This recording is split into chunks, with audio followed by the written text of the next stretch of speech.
Thank you. Whoa. Okay, I'm going. Okay. Doesn't look like we could squeeze too many more people in this room. And let me say thank you to the many hundreds of people in the overflow room.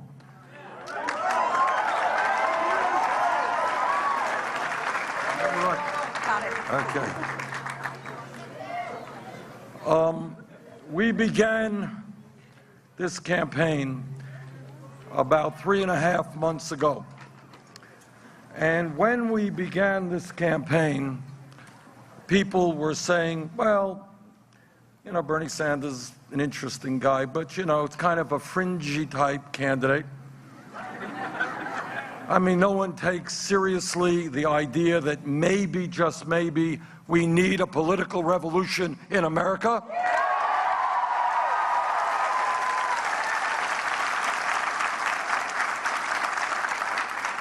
Maybe, just maybe, something is wrong when almost all of the new income is going to the top 1%.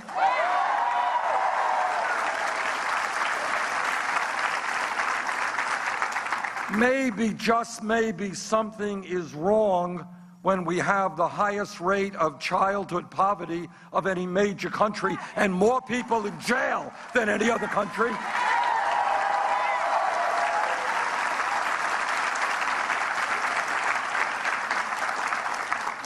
So all over the country, in New Hampshire and in Iowa, all over the country, thousands and thousands of people started coming out.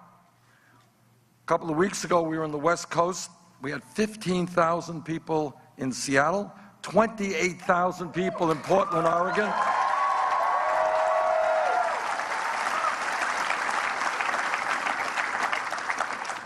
And we had 27,000 people in Los Angeles. So it seems to me that the ideas that we are talking about are not fringe ideas, they are the ideas that the American people support.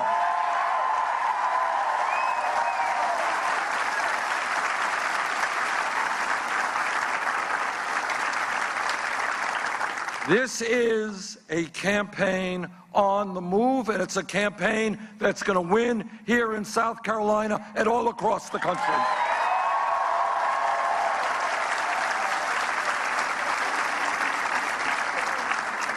But the enthusiasm and the excitement for this campaign is not just large turnouts like we saw earlier today in Greenville and we're seeing here in Columbia. What it is that I think people also understand that there is something profoundly wrong when millionaires and billionaires today control our political system.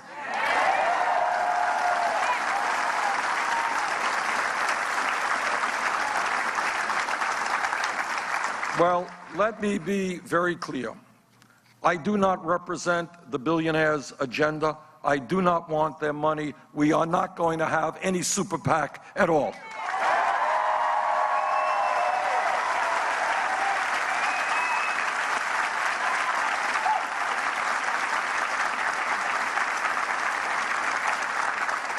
We are raising money for this campaign in the very old-fashioned way, small contributions from some 400,000 Americans. Average contribution, $31.20. I'm proud of that.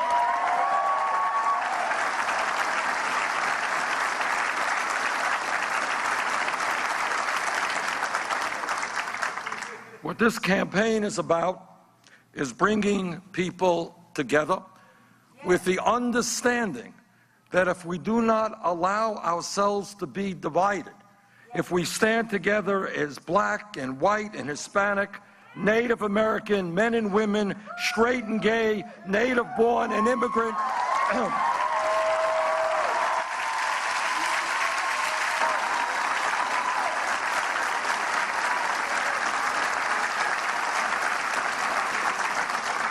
if we stand together, they may have all of the money, they may have all of the power, but we have the people, and when people stand together, we win.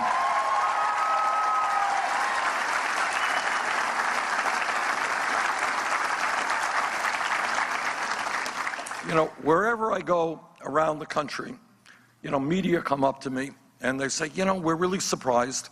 Why is there so much excitement? Why is there so much enthusiasm? Why are you moving up in the polls? And let me tell you what my answer is to them.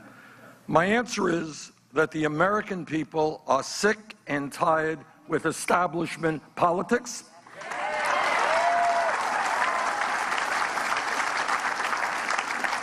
They are sick and tired with establishment economics.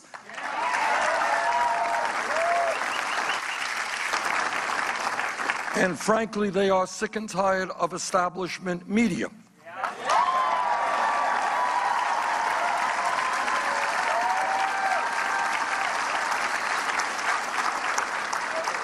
The people of our country fully understand that corporate greed, this never-ending greed of needing more and more and more, no matter how much they have, that corporate greed is destroying our economy.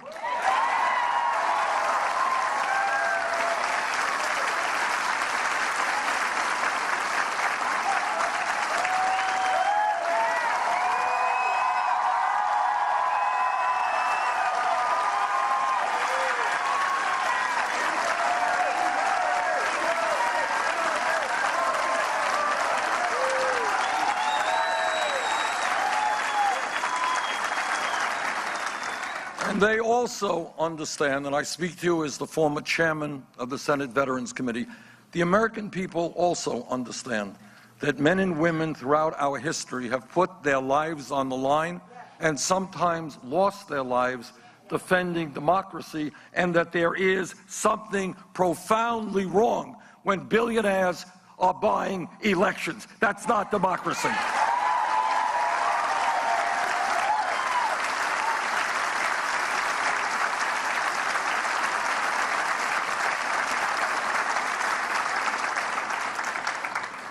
And the American people also understand that at a time when this country faces so many enormous problems, when we need so much serious discussion, that much of the corporate media will talk about everything in the world except the most important issues facing working Americans.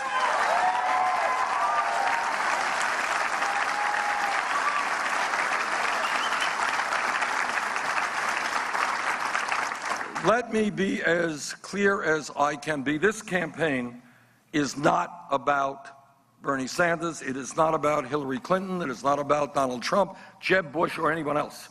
This campaign is about you, your kids, your parents, and the future of this country.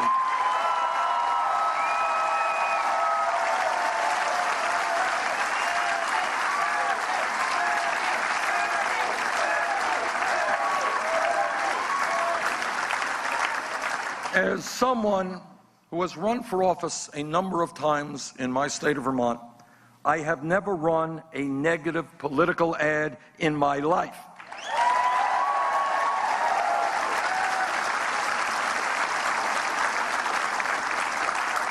Because I believe that what politics and a democracy is about is to take a hard look at the serious problems facing our country and propose ideas and let the American people discuss them.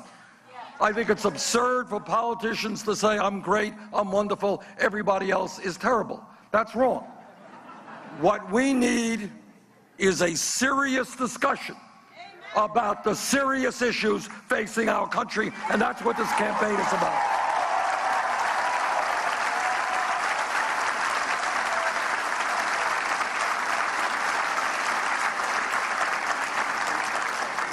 And our campaign is different from other campaigns, not only in terms of the fact that we have the most progressive vision, but more importantly, in how we are running this campaign.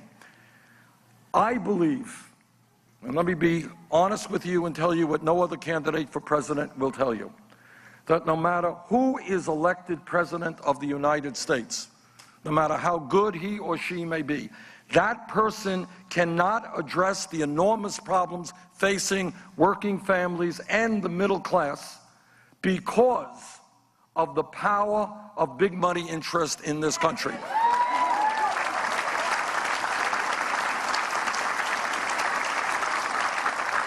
That is the truth, and it's an uncomfortable truth. So what I am calling for is not just your support to elect me as president.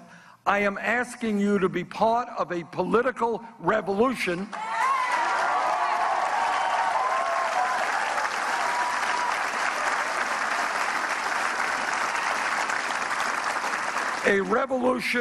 which transforms our country economically, politically, socially, and environmentally.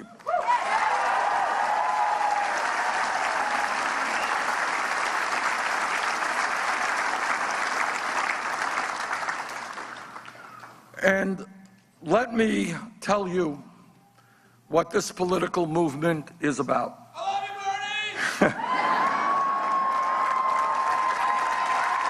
Thank you. I love you too.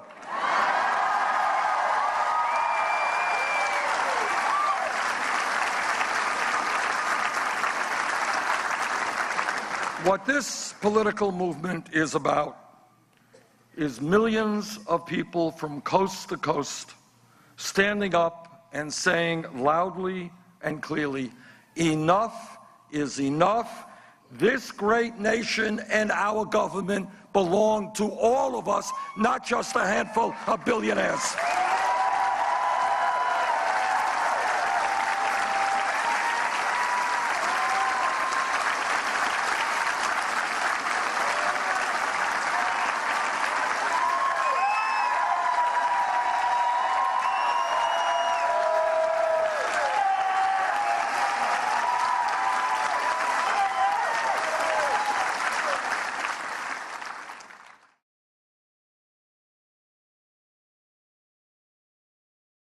Don't tell me we can't provide a good healthcare system guaranteeing healthcare to all of our people. Don't tell me that we can't use technology to make sure that workers do not have to work 50 or 60 hours a week. Don't tell me that we can't have an excellent child care system and a great educational system in this country. Don't tell me that this great country and our young people cannot lead the world in transforming our energy system so the planet we leave to our kids and our grandchildren is one that is habitable. Don't tell me we can't do that. We can do that. But what we have to do to move forward is to take on the incredible greed and power of a handful of billionaire families who want it all. Honest to God, I cannot explain to you why a family like the Koch brothers, who are worth $85 billion, you might think that that is enough money. You might think that they're not quite worrying about feeding their families or their summer vacation. And yet, they are spending huge amounts of money to destroy Social Security, Medicare, Medicaid, public education, the Environmental Protection Agency. Now, why they are motivated to do that, I think a psychiatrist would have to examine. I don't understand. No, I really don't. No, I'm being very serious here. You know, we all have friends who have problems with alcohol, right? We have friends who have problems with drugs. But I think what you're looking at now is a certain number of very wealthy and powerful people who have a problem with greed and power. You bet. You know, and it's an addiction. They need more and more. But again, I don't know why you need billions more. Right? And we have got to stand united. And when we do that, there is nothing that we as a people cannot accomplish. It embarrasses me, to tell you about what these other countries are doing for their people, and we're not doing it. But in order to do that, we do need a political revolution. Let me just simply tell you what that means. It means that you can't have elections as we did last November where 63% of the people don't vote, where 80% of young people don't vote. What we have to do is change our culture so that people understand that politics in a democratic society and involvement in the political process is what patriotism is about. So when people tell you, oh, you know, politics is all crap, why are you coming here on a beautiful afternoon to hear some senator from a state no one ever heard of? You know, why are you coming here? And you tell them because you're concerned about the future of this country. You want to hear ideas. And anyone who tells you that politics is not important, you ask them why the Koch brothers are going to spend $1 billion on this election. So if it's important for people who want to destroy Social Security, Medicare, and Medicaid, and federal aid to education, it is important for working families. So what I'm asking you to do is to help me make a political revolution in which we build a strong mass movement. I don't mind when wealthy people and the billionaires come out against me. I kind of expect that. But I do get upset in hearing working people voting for candidates who are going to send their jobs abroad, who are going to take their kids off of health insurance, who are going to make it harder to send their kids to college.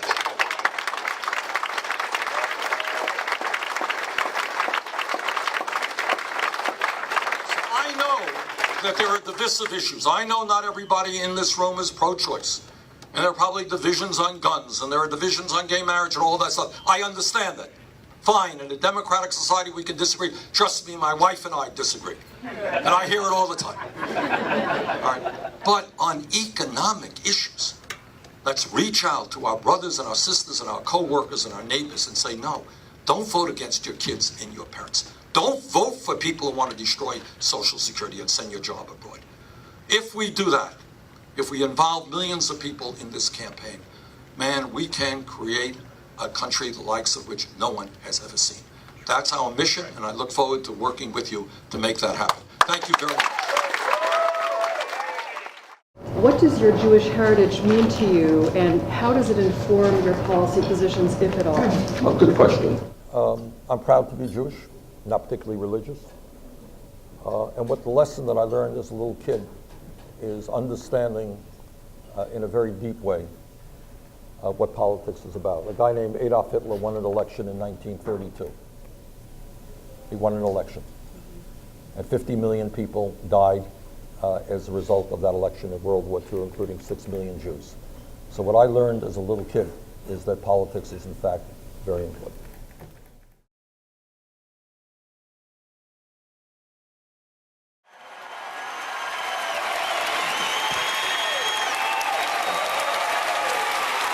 Thank you.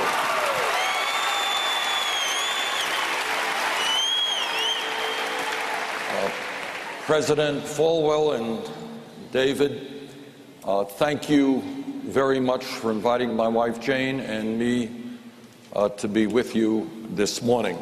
We appreciate the invitation very much. And let me start off by acknowledging what I think all of you already know, and that is the views that many here at Liberty University have, and I, on a number of important issues are very, very different.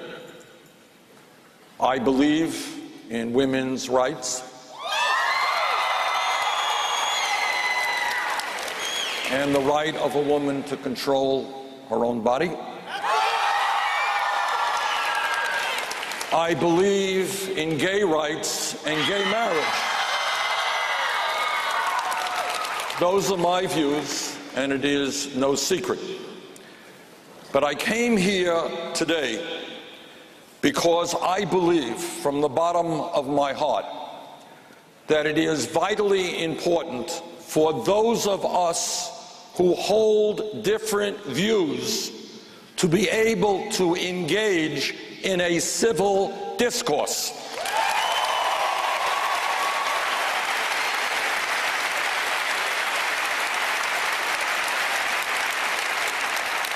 Too often in our country, and I think both sides bear responsibility for us, there is too much shouting at each other.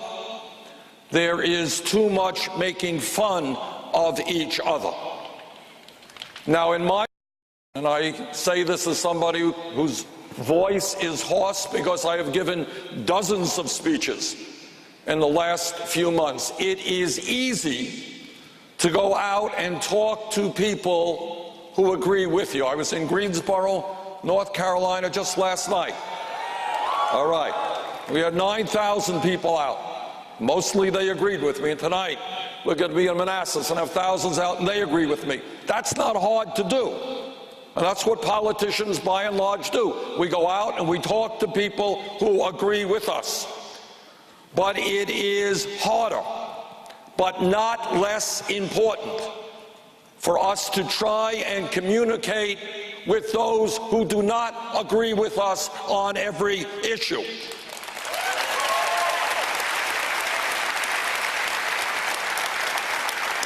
And it is important to see where, if possible, and I do believe it's possible, we can find common grounds.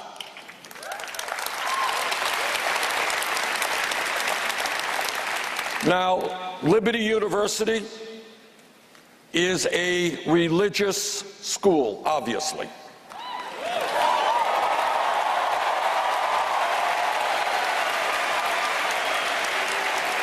And all of you are proud of that.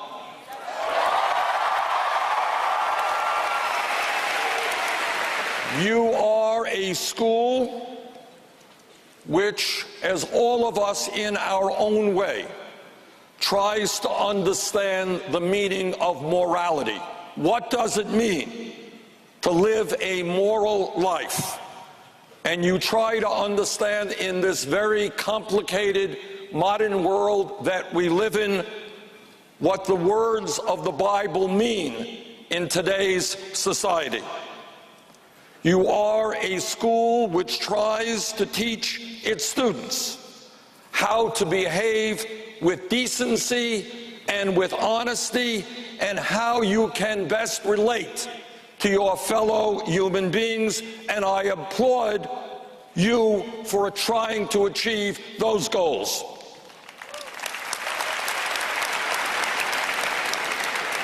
Let me take a moment, or a few moments, to tell you what motivates me in the work that I do as a public servant, as a senator from the state of Vermont.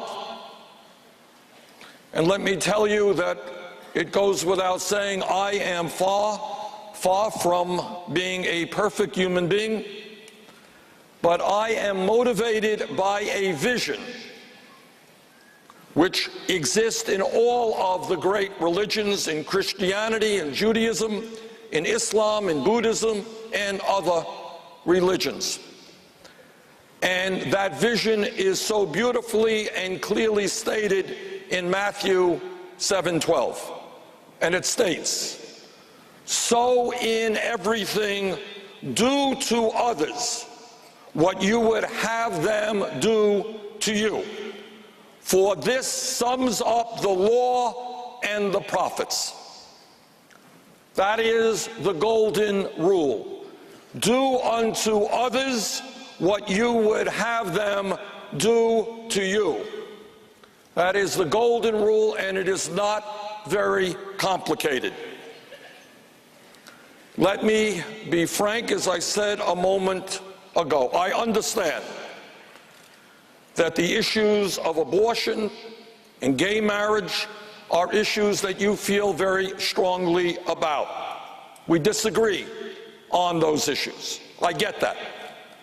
But let me respectfully suggest that there are other issues out there that are of enormous consequence to our country and, in fact, to the entire world, that maybe, just maybe, we do not disagree on.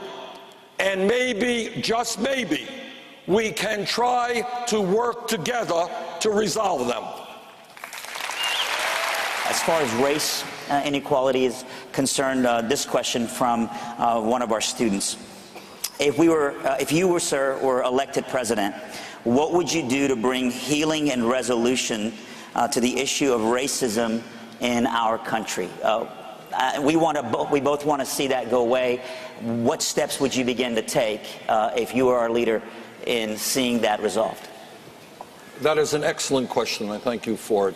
I would hope and I believe that every person in this room today understands that it is unacceptable to judge people, to discriminate against people based on the color of their skin. Yes.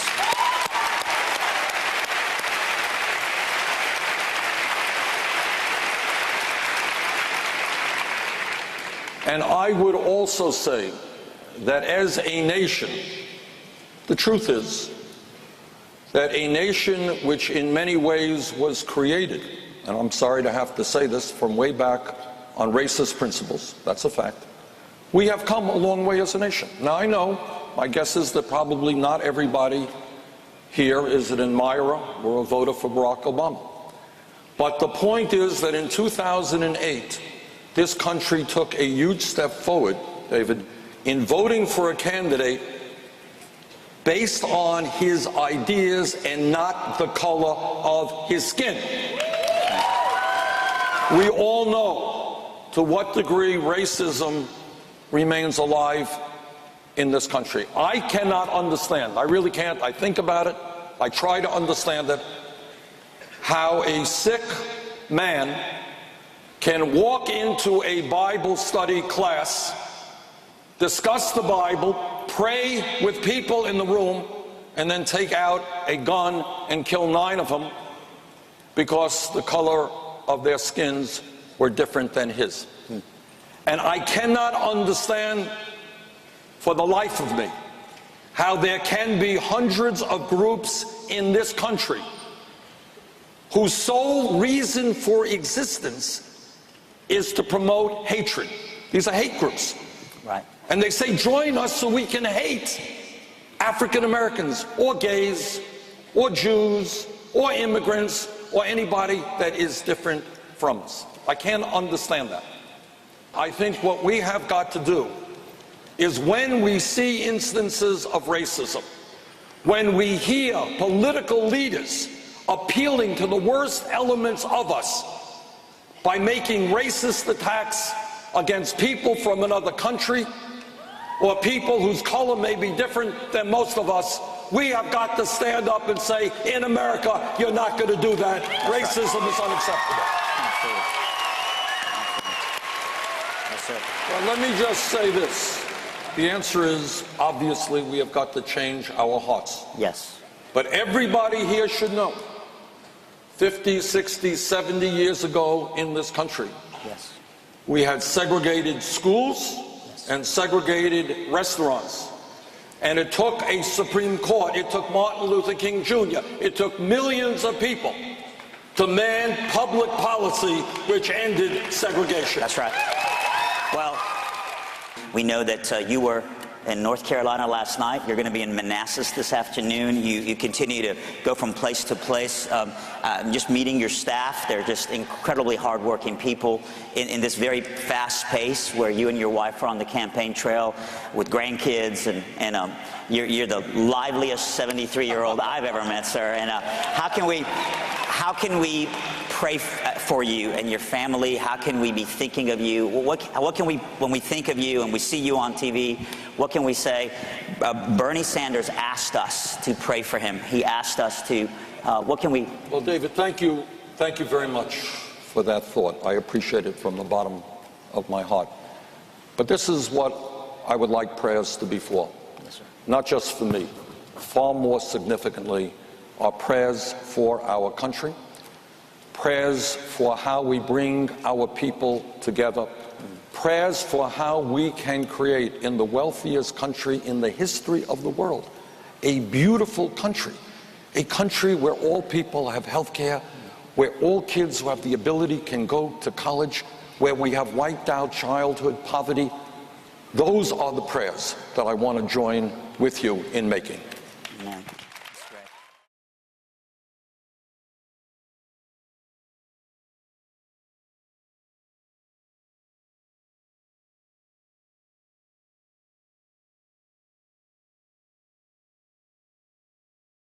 Going to close the unproductive tax loopholes that have allowed some of the truly wealthy to avoid paying their fair share.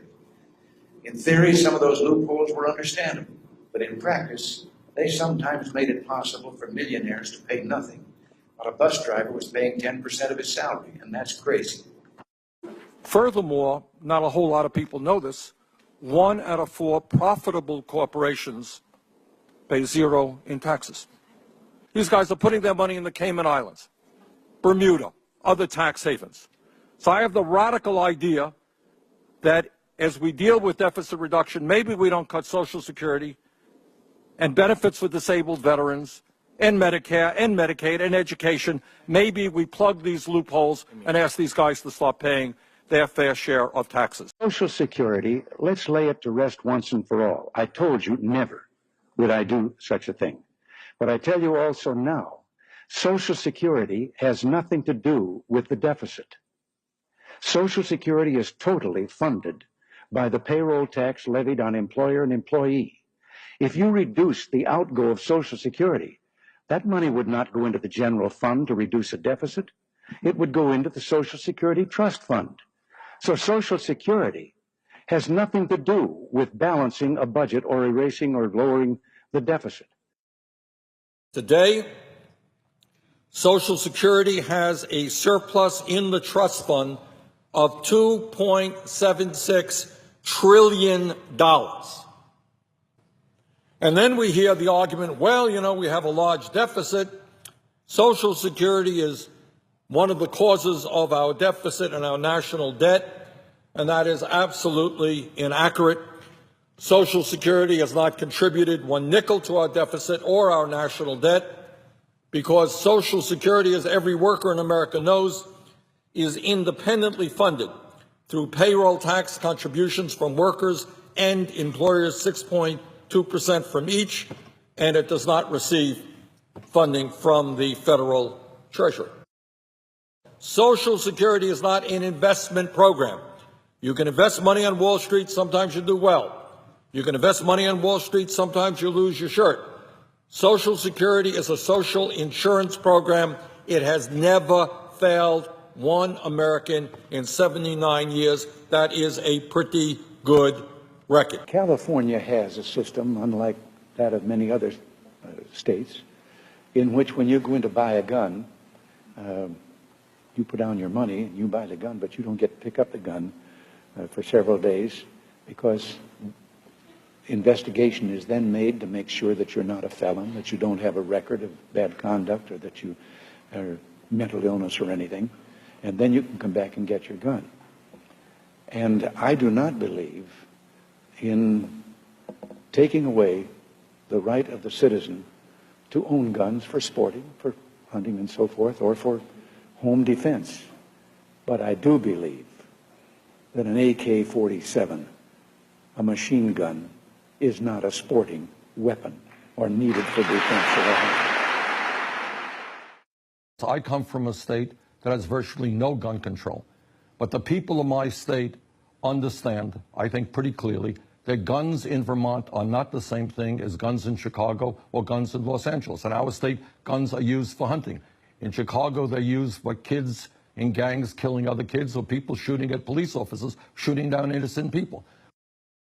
You know, folks who do not like guns is fine. But we have millions of people who are gun owners in this country. 99.9% of those people obey the law. I want to see real serious debate and action on guns. But it is not going to take place if we simply have extreme positions on both sides. I think I can bring us to the middle.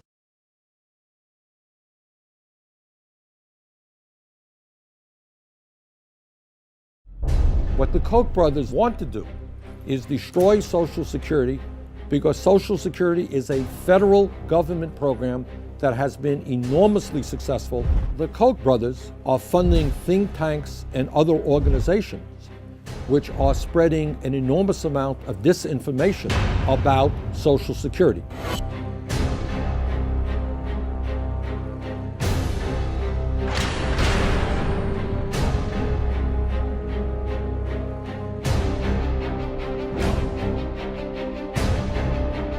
Raising the age of retirement is to ask people who are banging nails or waitresses or so many blue-collar jobs out there that you got to keep working until you're 70 years of age. That's just really unfair. Second of all, we want to give the younger generation an opportunity to get out into the workforce. The Koch brothers fund organizations, and you have economists and political scientists working there. and they are very, very good in getting on television. Raising the retirement age. I would increase the retirement age. You will probably have to increase the retirement age. We're probably going to have to raise the retirement age. And people will not know they represent an organization which is heavily funded by corporate interests. They are very effective in getting their positions out into the media. Should Congress raise the retirement age? If you raise the retirement age. Well, raise the retirement age. Let's consider the options. Let's raise the age. Raising the retirement age to 69. At the same time, the Koch brothers are putting huge amounts of money into campaign contributions.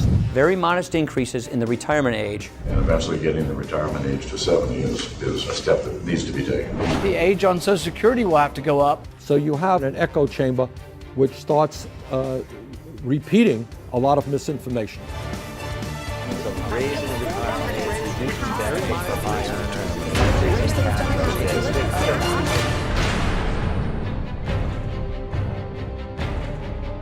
The Koch brothers are funding study after study which suggests to people that Social Security is going bankrupt. Social Security is not going broke. Social Security has a $2.6 trillion surplus. The program is actuarially bankrupt. Social Security and Medicare, they are going to go broke. The real risk is Social Security running out of money. Social Security going bankrupt. Social Security already bankrupt. Social Security is going bankrupt. The system will be bankrupt. Bankrupt federal programs like Social Security.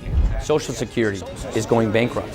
Social Security is already running red. The Koch brothers want to privatize Social Security to invest your retirement funds on Wall Street. And you may lose all of your retirement savings when you get old. Real security is based on personal accounts with real assets. I like the idea of personal accounts. The option of investing 1/3 of their Social Security payroll taxes into personal retirement accounts.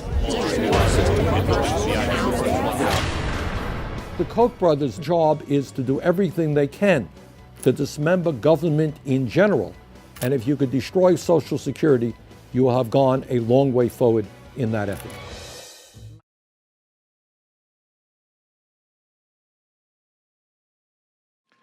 I think my message to you all today is a pretty simple one, and that is our country faces some enormous problems, and these problems are not going to be solved if people turn away from political struggle, if people throw up their hands in despair and say, I don't want to get involved, it's all crap. You are getting a great education here in Georgetown. And I hope very much you will use what you have learned here to fight to create a better world and to follow in the traditions of so many people for so many years who have struggled to create a more democratic and just society. Let me take you now back to the year 1937. And in his inaugural address, in the midst of the Great Depression, President Franklin Delano Roosevelt looked out at the nation in the midst of this terrible depression.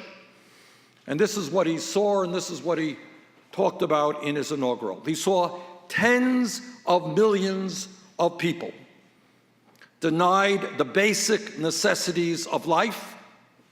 He saw millions of families trying to live on incomes so meager that the pall of family disaster hung over them every single day. He saw millions of his fellow Americans denied education, recreation, and the opportunity to better their lot and the lot of their children.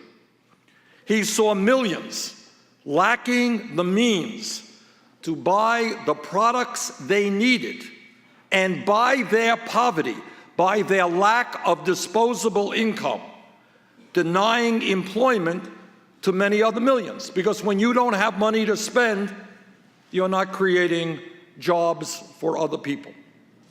He saw 1/3 of a nation ill-housed, ill-clad, and ill-nourished. And he acted.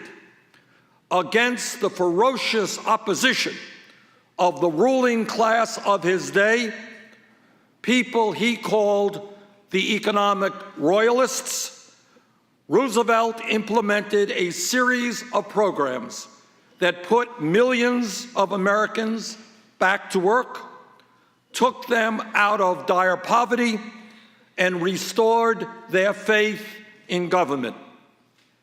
He redefined the relationship of the federal government to the people of our nation.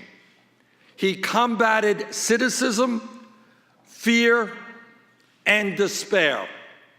He reinvigorated democracy. He transformed our country, and that is exactly what we have to do today. And by the way, almost everything he proposed, almost every program, every idea he introduced was called socialist.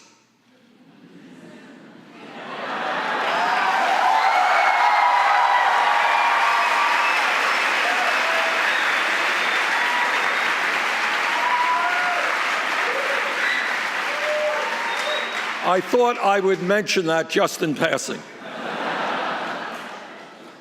Social Security, which all of you know transformed life for senior citizens in this country, was defined by his opponents as socialist.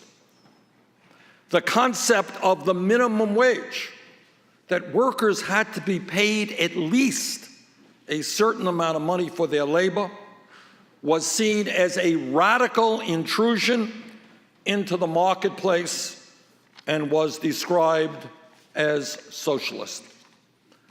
Unemployment insurance, when you lose your job, you have something to fall back upon. Abolishing child labor, ending the fact that children of 8, 10, 12 years of age were working in factories or working in the fields. The 40-hour work week, collective bargaining, the rights of workers to engage in negotiations with a union, strong banking regulations, deposit insurance, and job programs that put millions of people to work were all described in one way or another as socialist. Yet, as you all know, all of these programs and many more have become the fabric of our nation and, in fact, the foundation of our middle class. 30 years later, after Roosevelt's speech in the 1960s, President Lyndon Johnson fought for Medicare and Medicaid to provide health care to millions of senior citizens and families with children, persons with disabilities, and some of the most vulnerable people in this country. Today, Medicare does not seem to be such a terribly radical idea to say that when somebody gets old, they should have medical insurance, but when it was proposed, once again, we heard right-wing forces describe these programs as socialistic and a threat to the American way of life. That was then, now is now. Today, in the year 2015, despite the Wall Street crash of 2008, which drove this country into the worst economic downturn since the Great Depression, the American people are clearly better off economically than they were in 1937. But here is a very hard truth that we must acknowledge, we must address, we must not sweep under the rug.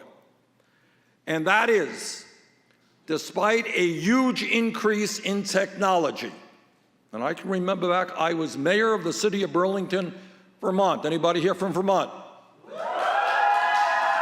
Okay. And when I was mayor in the 1980s, a radical development took place we got computers in City Hall. Okay? 1980s. Despite a huge increase in technology and worker productivity, meaning that almost every worker in America with that technology is producing a lot more than workers that came before. Despite major growth in our GDP and a huge increase in the global economy, tens of millions of American families continue today to lack the basic necessities of life, while millions more struggle every day to provide a minimal standard of living for their families. And I hope none of you will turn your back on that reality. And the truth is, and again, this is a truth we must put on the table. Yes, we are better off today economically than we were 7 years ago when Bush left office. But the other truth is that for the last 40 years under Republican leadership and Democratic leadership, the great middle class of our country has been in decline, and faith in our political system is now extremely low. New technology, increased worker productivity, people working longer hours for lower wages, faith in our political system now extremely low. In my state of Vermont and all over this country, it is absolutely not uncommon to see people working 2 jobs or 3 jobs to cobble together the income and the health care they and their families need. In fact, Americans work longer hours than do the people of any other industrialized country. But despite the fact that our people are working so hard, I go around the country and I see a lot of working people, and you can see the stress and exhaustion on their faces. They're working crazy hours. Husbands hardly see wives. People don't have the quality time for their kids because they're working so hard just to bring in the income to survive. And despite all of that, despite our people working so hard, 58% of all new income generated today is going to the top 1%. Today in America, as the middle class continues to disappear, median family income is $4,100 less than it was in 1999. The median male worker made over $700 less than he did 42 years ago in inflation adjusted for dollars. Do you know why people are angry? They are angry because they are working terribly hard. And yet in real inflation adjusted for dollars, they are earning less. And they're looking all over and they say, what's happening? Why is that? But it's not just men. Last year, the median female worker earned more than $1,000 less than she did in 2007, and 58% of all new income goes to the top 1%. Today in America, the wealthiest country in the history of the world, that's what we are today, more than half of older workers have 0 retirement savings. Think about that.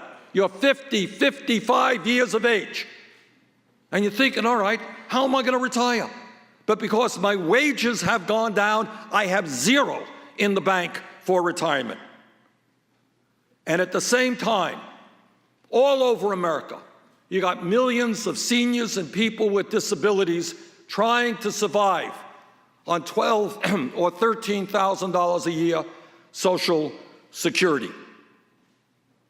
From Vermont to California, older workers are scared to death, and they are saying, how am I going to retire with dignity? And I want all of you can get your calculators out, not now, when you leave here. Do some arithmetic and try to put yourself in the place of a senior citizen in my state of Vermont, where it gets cold in the winter, trying to survive on $13,000 a year. And you tell me how you are going to pay for the food that you need, heat your home, and buy the medicine that you need. And you know what? You can't do it. Today in America, nearly 47 million people are living in poverty, and over 20% of our children, including 36% of African American kids, are living in poverty, the highest rate of childhood poverty of almost any nation on earth. And what I want you to think about is, why is it in the wealthiest country in the history of the world, where we're seeing a proliferation of millionaires and billionaires, we have the highest rate of childhood poverty of almost any major country on earth? Today in America, 29 million Americans have no health insurance, and even more are underinsured with outrageously high co-payments and deductibles. In other words, people do have insurance, but I talk to people every day. They got a $5,000 deductible, $8,000 deductible. They can't go to the doctor when they need. And then on top of that, for a wide variety of reasons, our people pay the highest prices in the world for prescription drugs.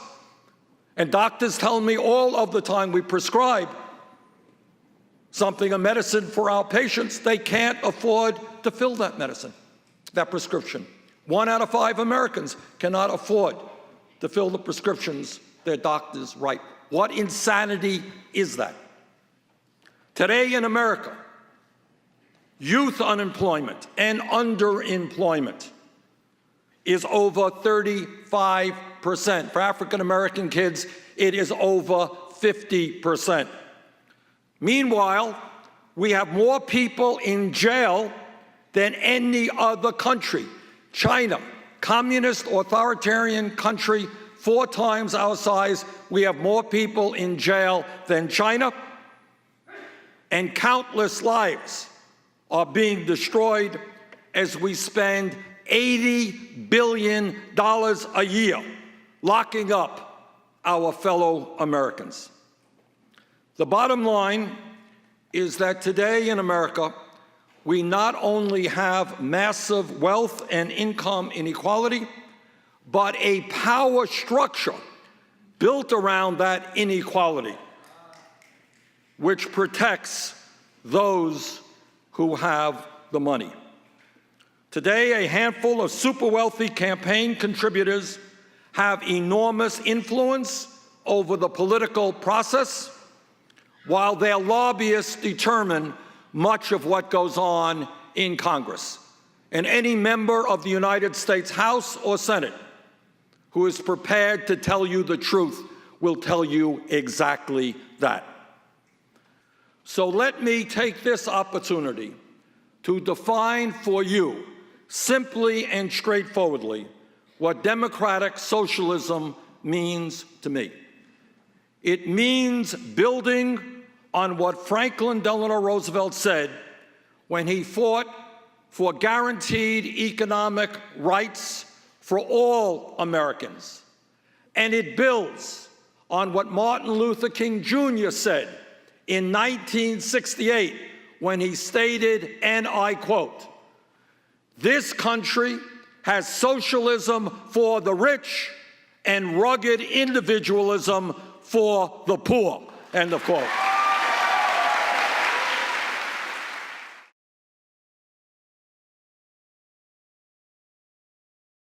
You have a major political party that happens to control, unfortunately, the House and the Senate, which is rejecting science on the issue of climate. Now, it's interesting. I want you to think about it.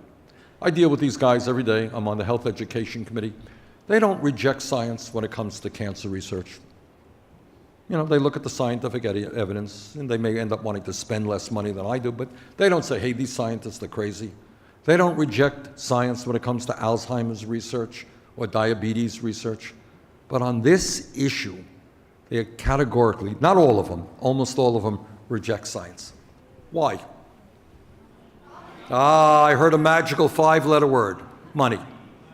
And this gets you right back to campaign finance reform. If some Republican candidate for president tomorrow gets up and says, you know, I just talked to some scientists, I just read some magazine articles, Climate change is real, and I'm worried about what's going to happen to my kids and my grandchildren. We got to transform our energy system. On that day, that Republican candidate would lose the support of the Koch brothers, who make most of their money through fossil fuel, and big energy companies. And that candidate would be primaried in the Republican primary. That's the simple fact. That's why Republicans do not speak out on climate change. Pretty sad state of affairs. And what our job is to tell them that in this moment when we have got to be aggressive, they should start worrying more about their children and grandchildren than their campaign contributors.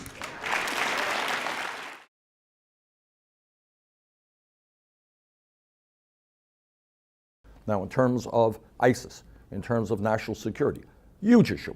Everybody understands that we're dealing with a barbaric organization that, at least in my view, has got to be crushed. The question is, what is the most effective way to do it? There are some out there who say, well, let's just send in the troops. Well, my feeling is that if the United States acts unilaterally, as we did in Iraq, and get involved in perpetual warfare in the Middle East, that will be a disaster. The way to destroy ISIS is putting together an international coalition in which the Muslim troops are the boots on the ground. This is what King Abdullah of Jordan is saying, where the large and powerful nations like the United States, UK, France, Russia are there to provide the air support and the tactical support that that coalition needs. That's my view.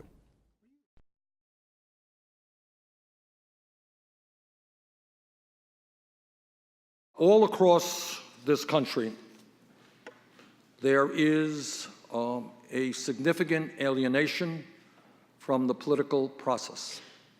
People look to Washington and they throw their hands up and they say, what in God's name is going on there? Why aren't our senators and our congressmen paying attention to our needs? Why aren't we developing a rational foreign policy rather than talking again about getting involved in a quagmire in the Middle East, which could lead to perpetual warfare? So let me conclude just by saying this. The problems that we face as a nation are indeed very, very serious. I've talked on some. There's a lot we haven't even touched upon. But by and large, all of these problems were caused by bad human decisions. And if we come together, if we stand together, if we do not allow ourselves to be divided up by race, by whether we're gay or whether we're straight, whether we're born in America or we weren't born in America, whether we're a male or a female, if we stand together and if we focus on how we can create sane foreign policy, how we can rebuild the middle class, how we can combat climate change, how we can create a nation in which we end racism and homophobia.